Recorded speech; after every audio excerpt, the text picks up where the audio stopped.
शिला, अगं कधीतरी पिकलेल्या केळात चोकून तर बघ. जी कच्च्या केळात मजा नाही ना, ती पिकलेल्या केळात मजा आहे. समजलं का? ए भाड्या, तुझं ते पिकलेलं केळ खाऊ घाल गावात दुसऱ्या बायांना. या शिला नुसता हात जरी लावला ना तर जळून खाक होशील. शिला, बाकीचं काही सांगू नको. तुझ्या कोंबडीवर माझ्या कोंबड्याला खेळून देते की नाही सांग, नाही तर तुला इथं आडवा करेल. करून तर बघ, मी बी दाखवते तुला ह्या शिलाचा हिसका. काय हिसका दाखवते तुम्हाला?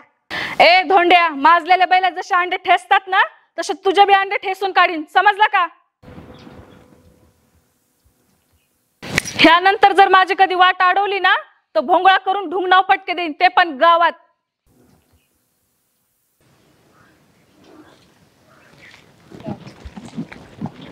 आई घाली शिलाई ना, लय बोलून गेली मला आज. फक्त एका दिवशी तावडीत सापडू दे, नाही तिला झाडाला बांधून माझा बाबरा तोंडात दिला तर नावाचा धोंडी बनावी.